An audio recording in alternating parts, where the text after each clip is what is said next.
마태복음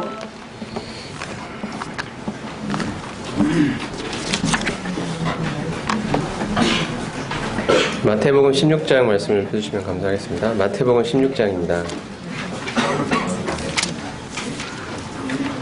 오늘은 그 십자가의 길이라는 주제로 말씀을 증거하고자 합니다. 사실 이번 그 말씀을 준비하면서 제 스스로를 많이 돌아보게 됐고요. 무엇보다 이 메시지가 저를 향한, 저 개인을 향한 메시지라는 사실들 앞에서 하나님 앞에서 많이 뉘우치고 또 자백하고 돌이키고 하는 시간들이 되었습니다. 제 스스로. 그리고 제가 이 자리에서 하나님의 말씀을 시간을 맡아서 대언할 수 있는 것은 정말 하나님의 은혜라는 생각을 다시 한번 해보게 되고, 그 말씀을 먼저 드리고 싶고요. 말씀을 함께 나누겠습니다. 마태복음 16장 21절입니다.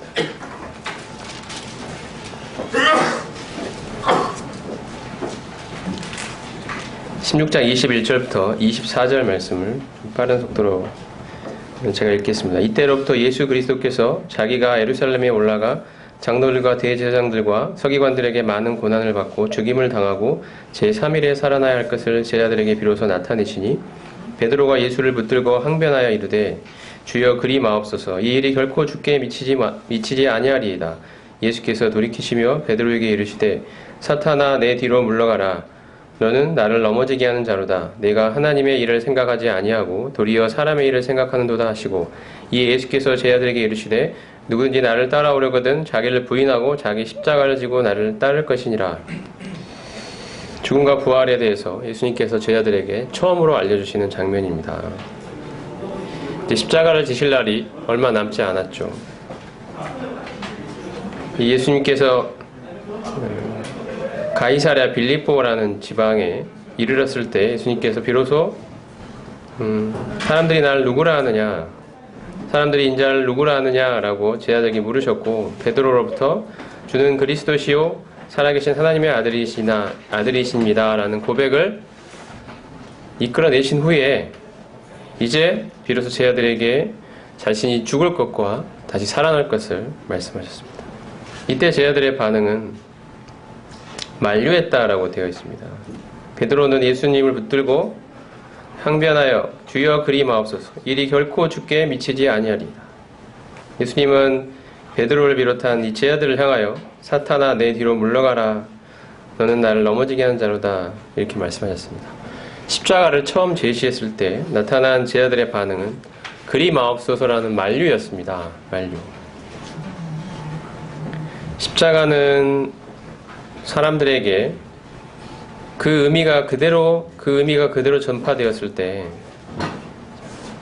나타난 사람들의 첫 번째 반응은 그리 마옵소서라는 만류였습니다. 그렇게 하지 마십시오. 이게 이제 십자가가 사람들에게 제시됐을 때 나타난 첫 번째 반응이었습니다. 자, 그리고 오늘 주제가 십자가의 길인데요. 저희가 과연 십자가라는 것을 얼마나 잘 이해하고 있는지, 그리고 내가 살아가는 삶이 십자가로 부르신 그 주님의 부르심에 합당하게 살고 있는지, 이런 것들을 한번 돌아보는 시간이 되었으면 좋을 것 같습니다. 마태복음 17장으로 한 장 넘기셔서 22절, 23절. 예수님께서 이 십자가에 대해서 두 번째 제자들에게 말씀하시는 부분입니다. 갈릴리에 모일 때 예수께서 제자들에게 이르시되 인자가 장차 사람들의 손에 넘겨져 죽임을 당하고 제3일에 살아나리라 하시니 제자들이 매우 근심하더라.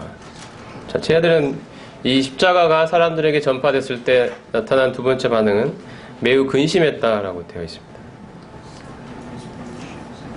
그리고 하나 더 보면 이제 드디어 세 번째 말씀하시는 부분은 누가복음에 나옵니다. 누가복음, 다른 복음서에도 나옵니다만 대표적으로 누가복음 18장을 한번 보겠습니다. 18장 31절입니다. 31절부터 34절까지 보겠습니다. 예수께서 12제자를 데리시고 이르시되 보라, 우리가 예루살렘으로 올라가노니 선지자들을 통하여 기록된 모든 것이 인자에게 응하리라. 인자가 이방인들에게 넘겨져 희롱을 당하고 능욕을 당하고 침뱉음을 당하겠으며 그들은 채찍질하고 그를 죽일 것이나 그는 3일 만에 살아나리라 하시되 제 아들이 이것을 하나도 깨닫지 못하였으니 그 말씀이 감추었으므로 그들이 그 이르신 바를 알지 못하였더라.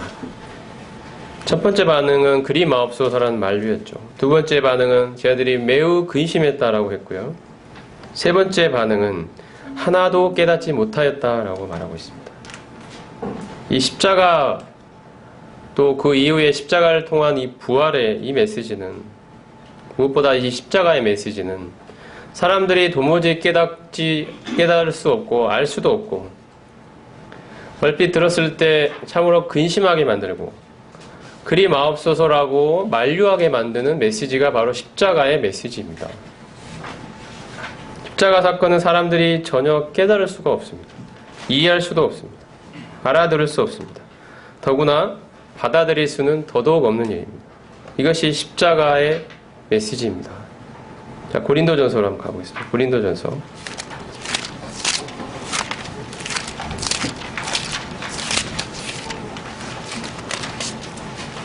1장 23절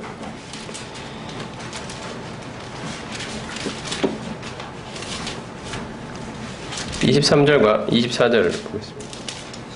우리는 십자가에 못 박힌 그리스도를 전하니 유대인에게는 거리끼는 것이요 이방인에게는 미련한 것이로되 오직 부르심을 받은 자들에게는 유대인이나 헬라인이나 그리스도는 하나님의 능력이요 하나님의 지혜니라. 22절에 보면 유대인은 표적을 구했다고 되어 있고 헬라인은 지혜를 찾았다고 말합니다. 하지만 이 십자가에 못 박힌 그리스도라는 이 메시지는 그들에게는 유대인들에게는 표적을 구하는 유대인들에게는 거리끼는 것이었고 지혜를 찾던 헬라인들에게는 미련하게 보이는 일이었다. 유대인들은 그 전통적으로 성향이 그 영광스러운 표적을 구하는 민족들입니다. 구약을 읽어보면 유대인들이 하나님 앞에서 구했던 것이 바로 표적이었습니다. 하나님 당신이 하신 말씀이 사실이라는 표적을 보여주십시오. 영광스러운 표적을 보여주십시오. 이것이 그들이 요구했습니다. 그들의 눈앞에 십자가는 영광이라기보다는 수치였습니다. 그것은 표적이 될 수 없었습니다. 그것은 사람들이 싫어하는 일이었습니다. 사람들 앞에 참 영광스럽게 드러나는 그런 표적이 아니었습니다. 그것은 능력으로 보이지 않았습니다. 그것은 참으로 무능력한 표시였고 참으로 더럽고 수치스러운 그런 십자가로 그들 눈에는 비칠 수밖에 없었습니다. 그래서 유대인들은 십자가를 거부했습니다. 십자가를 거절했습니다. 십자가에 달린 그리스도는 우리들의 메시아일 수가 없다. 메시아가 그처럼 무능력하게 영광스럽지도 못한 수치스러운 십자가를 지고 있는 이 그리스도가 과연 우리의 메시아가 될 수 있겠느냐? 우리는 그런 메시아를 거부한다. 이것이 그들이 십자가의 메시지 앞에 나타낸 반응이었습니다. 헬라인은 또 우리가 잘 알듯이 지혜를 찾는 사람들입니다. 인생의 궁극적인 의미를 찾는 사람들입니다. 그들은 논리를 좋아합니다. 그럴듯한 말들을 되게 좋아합니다.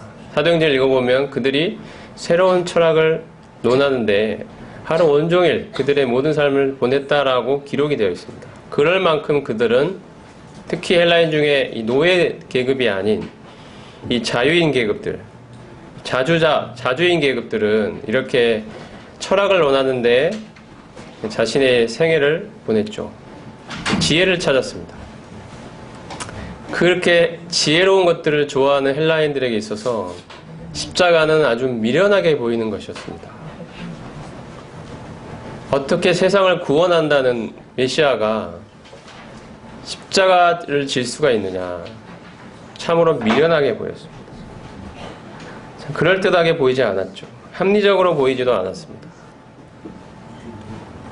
참으로 그들의 눈에는 십자가라는 것은 참 어리석고 미련해 보이는 것이었습니다. 십자가는 이처럼 많은 사람들에게 거치는 반석이 됩니다. 거치는 돌이 됩니다. 부딪히는 돌이 됩니다. 오늘날 우리에게 십자가는 어떻게 다가옵니까? 교회 예배당마다 십자가가 걸려 있죠. 십자가는 지금 장신구로도 사용됩니다. 사람들이 십자가를 아름답게 봅니다. 귀걸이를 만들고 목걸이를 만들고 걸고 다닙니다. 이 반짝반짝 빛나는 십자가, 이 교회의 상징이 되어버린 이 십자가는 더 이상 수치와 모욕, 그리고 어리석게 보이는 그런 십자가가 아니라 이제는 사람들이 좋아하는 상징물이 되어버렸습니다. 십자가는 원래 그런 것이 아니었습니다. 십자가는 사람들 눈에 그처럼 혐오스럽고 그처럼 피하고 싶고 참으로 거절하고 싶은, 참으로 어리석게 보이고 무능력하게 보이는 것이 십자가입니다. 우리가 전하는 십자가의 메시지가 사람들 눈에 좀 듣기 좋게 들리고 그들이 받아들이기에 좋게 들리고 있다면 우리가 전하는 이 메시지는 어딘가 잘못 전해지고 있는 것입니다. 십자가는 사람이 영광을 얻기 전에 먼저 고난을 통과해야 된다고 말합니다. 그리고 그 길을 먼저 걸어가신 분이 주님이라고 말씀하십니다. 십자가는 사람이 가진 지혜와 가능성을 철저히 포기해야만 구원을 얻을 수 있다고 말합니다. 사람 스스로에게서 난 어떠한 능력과 좋아 보이는 그 어떠한 것도 구원을 얻기에 조금도 기여할 수 없다라고 선언합니다. 사람이 자존심이 강하고 자기의 능력을 의지하는 그런 것들이 강하신 분일수록 십자가는 도저히 받아들일 수가 없는 참으로 어리석고 무능력한 사람들이나 믿는 그러한 십자가로 비칠 수 있습니다. 왜냐하면 십자가는 방금 말씀드린 것처럼 사람의 지혜와 가능성을 철저히 아무것도 아닌 것으로 무너뜨리기 때문입니다. 그것을 포기하라고 말합니다. 그리고 십자가는 자기를 부인하고 십자가를 져야 한다는 그러한 메시지를 전파합니다. 나의 생각, 나의 감정, 나의 계획, 나의 뜻, 이런 모든 것들을 내려놓고 하나님 앞에 철저히 순종할 것을 말합니다. 내가 세운 내 인생의 계획, 플랜, 내가 하고 싶은 일, 내가 되고 싶은 일, 이런 모든 것들을 다 내려놓고 하나님이 나에게 무엇을 요구하시는지, 하나님이 나에게 어떤 일을 행하기를 원하시는지 하나님의 뜻 앞에 나의 모든 생각을 내려놓으라고 말하는 것이 십자가입니다. 십자가는 바로 내가 내 인생의 주인이 아니라 나를 위해 십자가를 지신 그분이 내 인생의 주인이라고 말하는 것이 십자가입니다. 이것을 도저히 사람들이 받아들일 수 있겠습니까? 이런 메시지를 우리라면 받아들일 수 있었겠습니까? 이것이 십자가가 말하는 바입니다. 사람의 가능성과 사람의 지혜와 세상에서 인정을 받을 만한 자랑거리들을 모두 포기하고 오직 그리스도만이 우리의 소망이며 그리스도만이 우리의 지혜이시며 그리스도만이 우리의 유일한 자랑이라고 고백하는 것이 이 십자가를 받아들이는 사람들의 고백입니다. 만약 우리의 삶이 이러한 데서 벗어나고 있다면 우리는 십자가를 지라는 주님의 말씀과는 전혀 다른 종류의 인생을 살고 있는 것입니다. 우리는 십자가와 정반대의 삶을 살고 있는지도 모릅니다. 갈라디아서 6장을 한번 보도록 하겠습니다. 갈라디아서 6장입니다.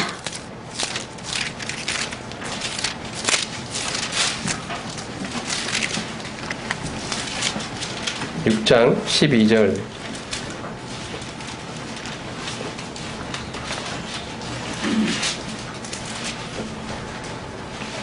12절 말씀부터 15절 말씀까지 같이 한번 읽어보겠습니다.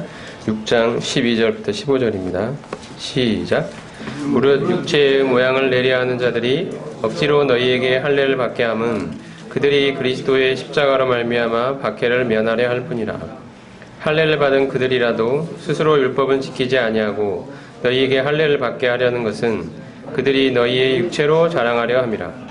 그러나 내게는 우리 주 예수 그리스도의 십자가 외에 결코 자랑할 것이 없으니 그리스도로 말미암아 세상이 나를 대하여 십자가에 못 박히고 내가 또한 세상을 대하여 그러하니라. 할례나 무할례가 아무것도 아니로되 오직 새로 지으심을 받은 것만이 중요하니라. 특히 유대인들은 자신들이 할례를 받았다는 그 외적인 표시로 인해서 자만심에 빠져 있었습니다. 나는 할례를 받았다. 너희들은 할례를 받지 못했다. 자기 자랑거리로 삼았죠. 하나님 앞에서 하려는 그들에게 자랑거리였습니다. 자신들이 가진 그 무엇이었습니다. 참 하나님 앞에 내세울 수 있는 무엇이었습니다. 그리고 사람들 앞에서도 자랑할 수 있는 자랑거리였습니다. 바울은 말합니다. 우리는 이러한 자랑거리에 대하여 이런 사람에게서 난 좋은 것들을 추앙하고 인정하고 떠받드는 이 세상에 대하여 죽었다. 세상에서는 능력이 좋은 사람, 가진 것이 많은 사람, 똑똑한 사람, 지혜가 많은 사람, 능력 있는 사람, 이런 사람들이 인정받고 존경받고 추앙받지만 그러한 세상에 대하여 우리는 죽은 자이다. 우리는 세상에 대해 죽었고 그리스도 십자가만이 우리의 유일한 자랑이라고 고백하는 사람들이다. 우리는 하나님 앞에서 내가 가진 그 무엇도 하나님 앞에 인정을 받을 만한 그 가치가 없는 무능력한 존재임을 하나님 앞에 고백하는 사람들이다. 나에게서 난 지혜, 내가 가진 능력, 이런 모든 것들이 하나님 앞에서 무익하다고 말하는 사람들이다. 참으로 십자가만이 우리의 자랑이라고 고백하는 사람들이다. 이것이 세상에 대하여 십자가에 못 박겠다는 이 말씀의 의미입니다. 우리의 자랑은 오직 그리스도뿐입니다. 내가 가진 그 어떠한 것도, 사람들이 나를 어떻게 존경하고 떠받들고 칭찬하고 인정하는 것, 이런 것들에 귀를 기울이는 이런 모습들은 모두 다 세상이 좋아하는 것들이고, 우리는 세상에 살고 있습니다만 이러한 세상에 대하여 십자가에 못 박혀 죽은 자들입니다. 십자가의 이 복음의 메시지는 이 사실을 말합니다. 십자가는 말합니다. 너는 세상에 대하여 십자가에 못 박혔다고. 너는 죽은 자라고 말합니다. 세상에서의 자랑거리, 세상에서 추앙하는 능력, 세상에서 떠받드는 지혜, 이런 모든 것들은 너희의 자랑거리가 될 수 없다라고 말합니다. 주님만이 우리의 유일한 소망이며 희망이며 자랑이며 지혜이시며 능력이라고 말하는 것이 십자가입니다. 다른 모든 것들은 그 앞에 무릎을 꿇어야 합니다. 이것이 십자가가 전하는 메시지입니다. 십자가는 나에 대한 죽음을 선포합니다. 나에게서 난 어떤 것, 내가 나를 높일 수 있는 모든 것들이 아무런 가치도 없고 나에게는 그 어떠한 희망도 남아있지 않음을 고백하면서 주님처럼 고난받고 낮아지는 삶으로 우리를 부르고 있는 것이 십자가입니다. 십자가는 인간의 모든 자랑거리를 철저히 부수고 있기 때문에 사람들은 십자가를 이해할 수 없습니다. 받아들이려 하지도 않습니다. 십자가를 져야 한다는 예수님의 말씀에 제 아들은 매우 심히 근심했습니다. 어찌하여 우리가 존경하고 떠받드는 분이 십자가를 지려 하는가? 사람들이 그토록 싫어하고 침뱉고 조롱하는 그 길, 거기에는 사람들이 추앙하는 그 어떤 것도 없고 능력도 없고 무능력한 자로 비칠 수밖에 없는 그 길을 어찌하여 주님이 가려 하시는가? 매우 근심했습니다. 그리고 그들의 근심 속에는 아마도 우리가 떠받드는 주인, 이 선생님 되신 이분이 그 길을 간다면 우리에게도 그 길을 요구할지도 모르겠다. 나는 그 길을 도저히 갈 수가 없다. 그런 근심이 있었는지도 모릅니다. 제 아들은 십자가를 만류했고 두려워했고 깨닫지 못했습니다. 십자가는 영광받기 전에 먼저 고난받는 삶을 말씀합니다. 십자가를 통과하지 않고서는 영광의 부활은 없다고 말씀합니다. 죽음을 통과하지 않으면 부활의 생명은 없습니다. 십자가는 나에 대한 가능성과 지혜, 세상에서 영광을 얻으려는 그런 마음의 죽음을 선포합니다. 고린도전서 2장 1절 말씀을 보도록 하겠습니다. 바울이 복음을 전할 때 무엇을 중요하게 생각하면서 복음을 전했는지 바울 마음 중심의 태도를 알 수 있는 그런 말씀입니다. 고린도전서 2장 1절 형제들아 내가 너희에게 나아가 하나님의 증거를 전할 때 말과 지혜의 아름다운 것으로 아니하였나니 내가 너희 중에서 예수 그리스도와 그가 십자가에 못 박히신 것 외에는 아무것도 알지 아니하기로 작정하였습니다. 내가 너희 가운데 거할 때 약하고 두려워하고 심히 떨었노라. 내 말과 내 전도함이 설득력 있는 지혜의 말로 하지 아니하고 다만 성령의 나타나심과 능력으로 하여 너희 믿음이 사람의 지혜에 있지 아니하고 다만 하나님의 능력에 있게 하려 했노라. 이 복음의 이 달변자가 가장 말에는 졸하다 이런 표현이 바울이 쓴 적이 있습니다만, 당시에 그 고등교육을 받은 자로서 그 교육의 가장 중요한 커리큘럼에는 이 수사학이라는 것이 있었습니다. 수사학.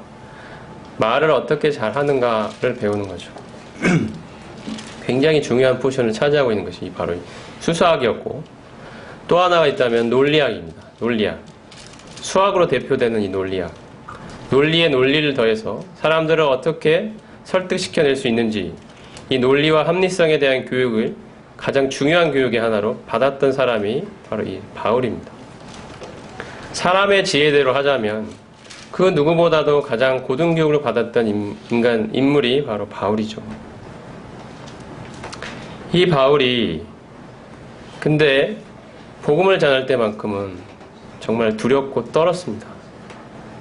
다른 말을 할 때는 정말로 자신 있게 모든 논리를 앞세워서 사람들을 참으로 그럴듯한 말로 설득해낼 수 있는 그런 기술을 습득하고 배웠던 이 바울이 복음을 전할 때만큼은 그렇게 할 수가 없었습니다. 그는 오히려 약하고 두려워하고 심히 떨었다라고 말합니다.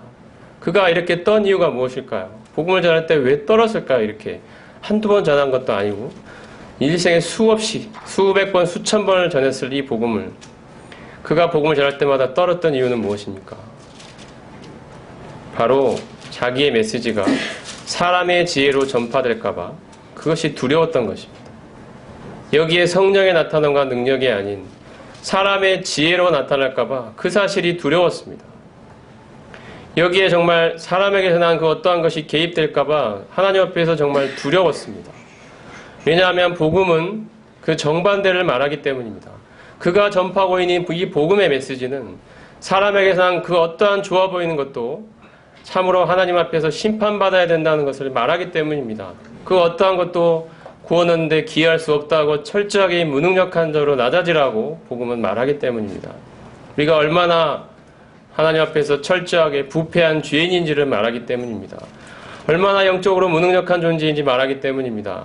영적인 그 어떠한 것도 성령의 도움 없이는 깨달을 수 없는 죽은 자인지를 말하는 것이 복음이기 때문입니다. 그가 복음을 전할 때 혹시라도 자신이 전에 그렇게 가지고 있던 그 논리와 수사학이 개입될까봐 조금이라도 사람에게서 난 좋은 것들이 들어갈까봐 바울은 정말로 두렵고 떨었습니다. 하나님 당신의 능력만이 나타나십시오. 하나님 당신의 지혜만이 나타나십시오. 하나님 당신만이 드러나십시오. 복음은 그것을 말합니다. 사람을 향하여 죽음을 선포합니다. 십자가는 죽음입니다. 그는 고린도 교회 성도들을 향하여 내가 예수 그리스도와 그 십자가에 못 박히신 것 외에는 아무것도 알지 않기로 작정했다라고 말합니다. 바로 여기에 하나님의 지혜가 있기 때문입니다. 사람은 깨달을 수 없는 하나님의 지혜가 여기에 있습니다. 이 하나님의 지혜는 무엇입니까? 사람의 지혜와 가능성을 헛된 것으로 하시는 것이 하나님의 지혜입니다. 인간에게서 난 그 어떠한 것도 사람 자신을 구원할 수 없다고 말하는 것이 하나님의 지혜입니다. 사람이 가진 그 어떠한 능력, 좋아 보이는 그 능력으로도 하나님이 받으실 만한 그 어떠한 종류의 일을 할 수 없다고 말하는 것이 십자가의 메시지입니다. 십자가에 못 박힌 나의 모습, 철저히 무력한 자로 유일한 능력 되신 주님만을 의지하는 모습, 이것이 십자가의 메시지를 받아들이는 사람의 살아가는 태도입니다. 우리가 믿은 복음은 바로 이 사실을 우리에게 말하고 있습니다. 우리는 십자가의 길에 서 있습니까? 아니면 십자가와 반대편에 서 있습니까? 자신에게 속한 그 열심, 자신에게서 난 능력, 자신의 지혜, 이러한 것으로 죽는 데까지 주님을 따르겠다고 고백했던 그 베드로는 정작 죽음의 위협 앞에서 예수님을 3번씩이나 부인하고 정말 자신에게서 나는 그 열심, 그 능력은 하나님 앞에서 모두 포기해야 된다는 사실을 알고 난 후에 주님께서는 베드로를 그렇게 인도하신 후에 고기 잡으러 갔던 그곳에서 부활하신 주님이 나타나서 그때 비로소 주님께서는 내 양을 치라, 내 양을 먹이라는 메시지를, 그 사명을 그에게 전달해 주셨습니다. 그는 이제 비로소 하나님의 일을 할 수 있는 자격이 됐습니다. 나의 열심, 나의 지혜, 나의 능력, 나의 자랑거리들을 모두 포기하고 오직 예수 그리스도 당신만이 나의 능력이시며 나의 지혜이시며 나의 자랑이라고 고백할 수밖에 없는 자로 만드신 후에 하나님께서는 그 양을 치라는 정말로 중차대한 사명을 그에게 맡겨주셨습니다. 이것이 예수님이 따르는 길을 가는 모든 제자들이 걷고 있는 길입니다. 베드로만 걷는 길이 아닙니다. 우리 모두가 이 길로 부름받고 있습니다. 십자가의 길로 나아오라고. 그 길에는 우리가 부인되는 아픔이 분명히 있을 것입니다. 우리의 지혜를 내려놓아야 되는 아픔이 있을 것입니다. 우리가 가진 생각과 뜻과 열심과 헌신과 노력과 능력을 모두 다 하나님 앞에 내려놓아야 되는 그 크나큰 아픔이 있을 것입니다. 하지만 그 길이 주님이 부르시는 십자가의 길입니다. 그걸 통해서 우리는 주님이라는 분, 그분의 인격을, 주님이라는 분을 나의 지혜로 삼을 수 있게 됩니다. 나의 능력으로 삼을 수 있게 됩니다. 나의 소망으로 삼을 수 있게 됩니다. 이것이 주님이 우리를 부르고 계신 십자가의 길입니다. 우리를 향해 죽음을 선포하는 것이 십자가입니다. 내가 만약에 성도들 사이에서 영광을 얻고 나를 드러내고 싶어하는 그러한 본심을 가진 그러한 모습으로 성도들 사이에 나타나고 있다면 우리는 십자가의 길이 아닌 정반대의 길을 가고 있는 것입니다. 나의 가능성을 믿고 붙들고 있다면 십자가와는 전혀 상관없는 삶을 살고 있는 것입니다. 바울은 처음에 고백하기를 고린도전서에서 성도 중에 가장 작은 자라고 자기를 고백했고, 그 다음에는 에베소서에서는 처음에 사도 중에 가장 작은 자라고 고백했죠. 그 다음에는 성도 중에 가장 작은 자보다 더 작은 나라고 고백했습니다. 그 다음에 디모데후서에 가서는 내가 죄인 중에 괴수라고 고백을 합니다.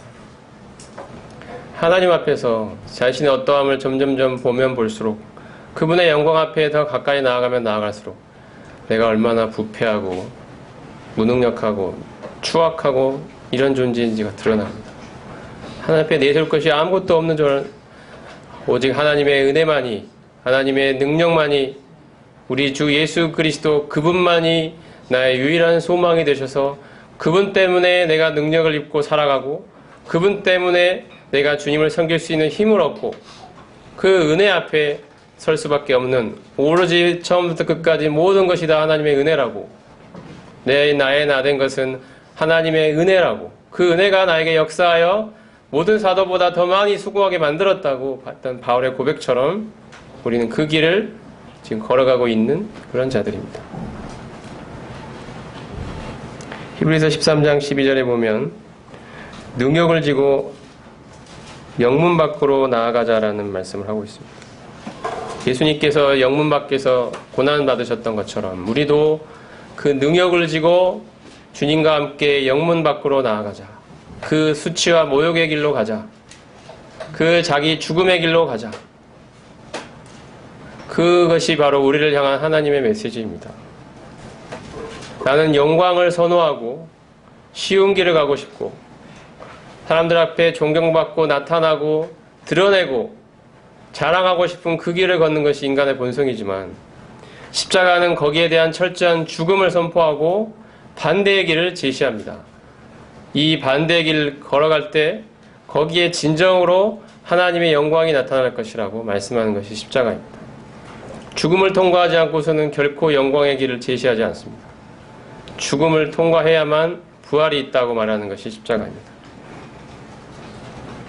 십자가는 나에 대한 기대와 자랑을 못 박아 죽여버리기 때문에 죄로 인해 오염된 우리의 본성으로는 그것을 본능적으로 거부하려 합니다. 하지만 주님의 사랑으로 감동받은 주님의 제자들은 주님이 걸으신 그 길을, 십자가의 길을 뒤따르는 사람들입니다.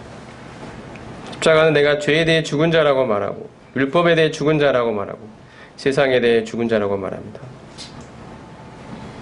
나는 더 이상 죄와 율법과 세상과 아무런 상관없는 자가 되었습니다. 그러기에 하나님 앞에서 이 새로운 피조물로 살아갈 수 있게 된 것입니다. 고린도후서에 있는 것처럼 누구든지 그리스도 안에 있으면 새로운 피조물이라.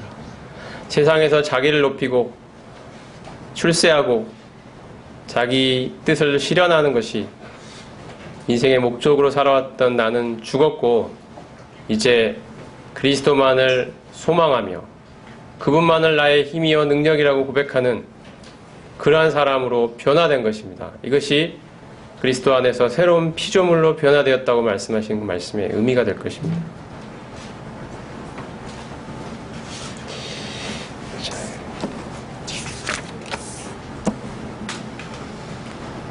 십자가는 내 안에서 모든 가능성과 자랑거리를 다 포기하고 십자가에 못 박힌 자로 자신을 동일시하라고 말합니다. 이 사람은 자신의 유일한 희망은 오직 내 안에 살아계신 그리스도임을 고백하게 될 것입니다.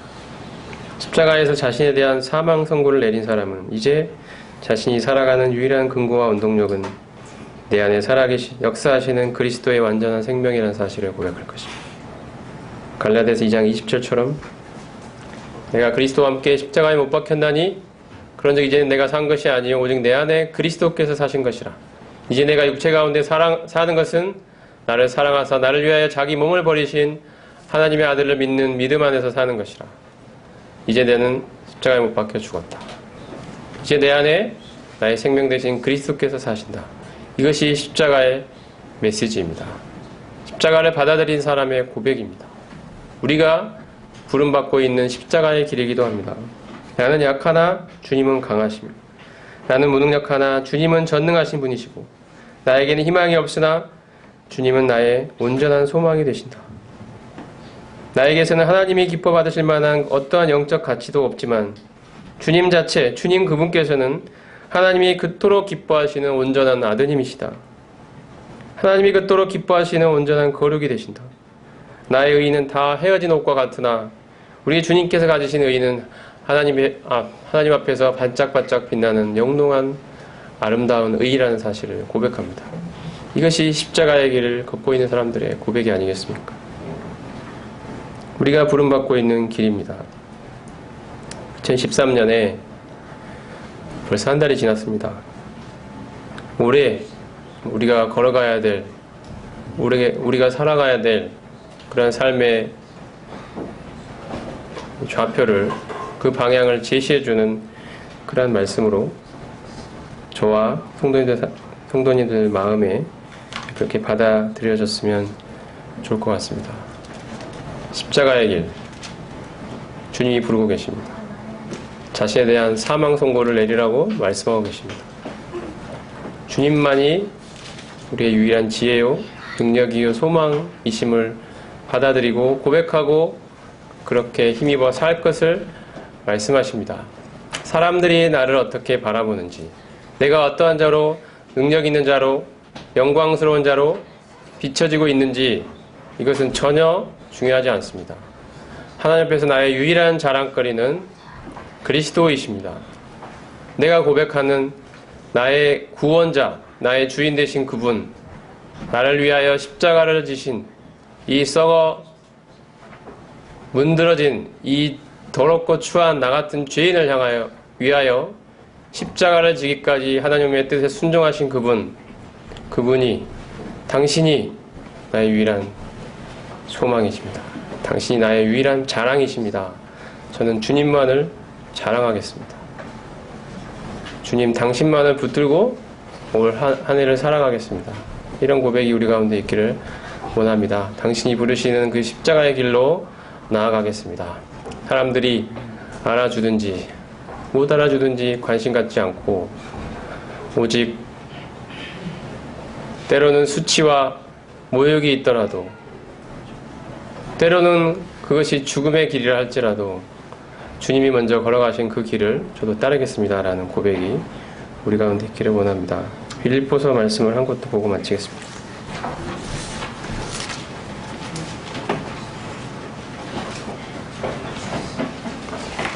사도 바울이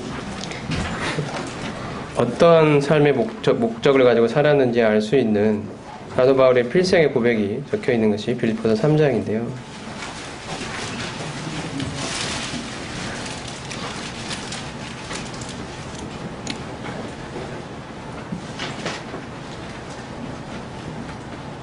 자, 자, 8절 말씀을 한번 보겠습니다. 8절. 빌립보 3장 8절입니다. 또한 모든 것을 해로 여김은 내 주 그리스도 예수를 아는 지식이 가장 고상하기 때문이라. 내가 그를 위하여 모든 것을 잃어버리고 배설물로 여김은 그리스도를 얻고 그 안에서 발견되려 함이니 내가 가진 의의는 율법에서 난 것이 아니오 오직 그리스도를 믿음으로 말미암은 것이니 곧 믿음으로 하나님께로부터 난 의라.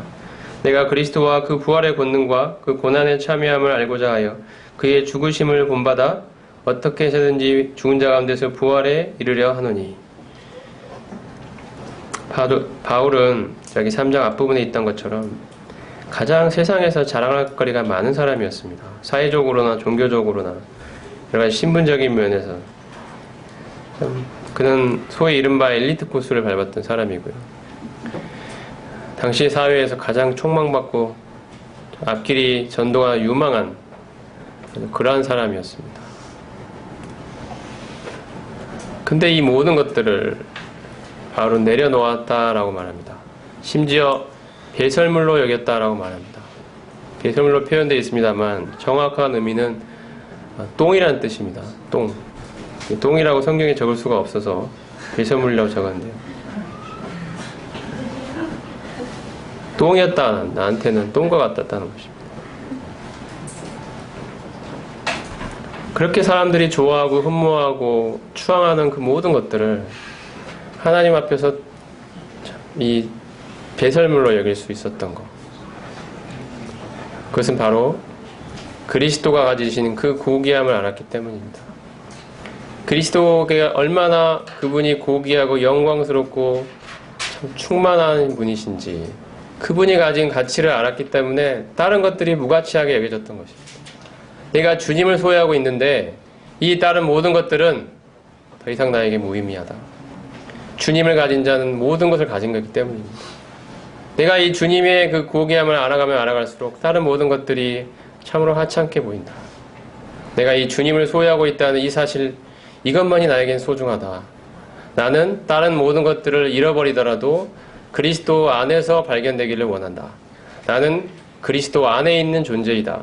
그 사실이 얼마나 나를 존귀하게 하고 얼마나 나를 부요하게 하는지, 얼마나 나를 고귀하게 만드는지, 내 인생이 얼마나 의미 있어지는지 나는 이제 참으로 충만하게 깨닫고 누리고 있으니 이제 그분을 소유한 자로서 이 다른 모든 것들은 나에게 배설물과도 같다.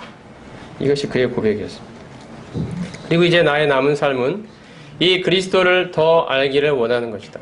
그분 걸어가신 길에 동참하는 것이다. 그런데 그분은 십자가의 길을 걸어가셨다. 그리고 십자가를 통하여 부활에 이르는 삶을 살아내셨다. 나도 이제 그리스도, 이 존귀하고 고귀한 분을 쫓아가는 사람으로서 나도 그리스도를 더 알고 싶어서 바로 그 십자가의 길을 걷고자 한다.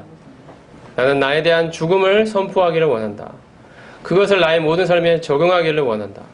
그를 통하여 이제 부활을 경험하는, 그 부활의 생명을 경험하는 사람으로 살기를 원한다.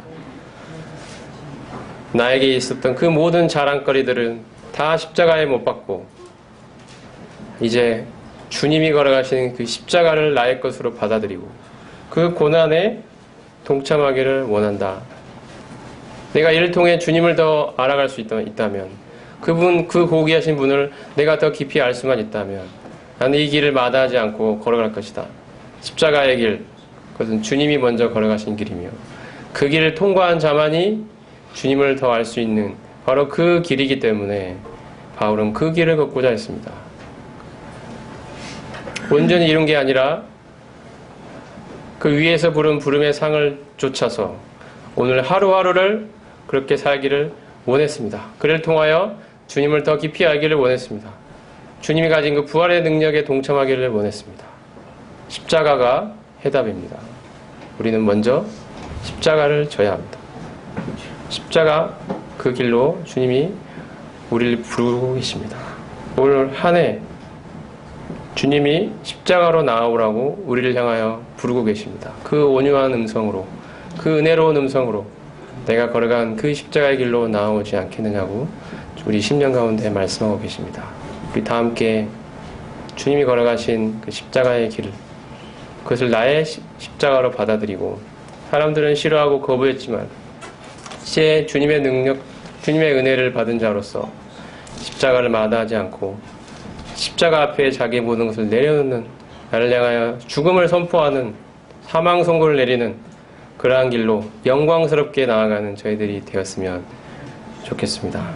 기도하겠습니다. 하나님, 참으로 우리들은 십자가를 지기를 거부했습니다. 그 길은 수치스럽고 모욕스럽고 저희들의 자존심에 상처를 내는 길이었습니다. 거기에는 사람들의 인정도 없었고 오히려 사람들의 조롱만이 있었던 길입니다. 그 길은 참으로 자기를 부인해야 되는 그 고통의 길이었습니다. 그래서 저희들은 그토록 십자가를 지기를 싫어했고 거부했고 참으로 영광만을 좋아하고 살아가 그러한 사람들이었습니다. 하지만 이제 저희가 깨닫는 것은 이 길이, 십자가의 길이 주님을 더 깊이 알아가는 길임을 이제 알게 됩니다. 주님을 알기 위해서는 십자가를 먼저 통과해야 된다는 사실, 이 분명한 진리 앞에 서게 됩니다. 주님이 먼저 그 길을 걸어가셨습니다. 내가 가진 그 모든 좋은 것들을, 좋아 보이는 것들을 다 십자가 앞에 내려놓고 참으로 주님이 가지신 그 귀하신, 참 고귀하고 존귀하고 영광스럽고 위대하신 그 주님, 그분을 알아가는 이 귀한 삶으로 저희를 인도해 주셔서 감사드립니다. 내가 처해 있는 모든 삶의 상황 속에서, 성도님들을 섬기는 이 모든 상황 속에서 정말 나의 영광, 나의 지혜, 나의 능력을 의지하지 않게 하시고 오직 이러한 모든 것에 대하여 죽음을 선포한 채로 오직 그리스도만을 나의 유일한 자랑거리로 삼는 저희들이 될 수 있도록, 저희들의 올 한 해가 될 수 있도록 주님 인도하여 주시기를 기도를 드립니다. 그리야 이를 통하여 오직 주님만 영광을 얻으시는 저희 대학로 모임이 될 수 있기를 주님 앞에 소원합니다. 주님께서 이 일을 우리 가운데서 이루어 주시옵소서. 주님께 의탁을 드리옵고 우리 주 예수 그리스도의 거룩하신 이름으로 감사하고 기도드리옵나이다. 아멘. 감사합니다.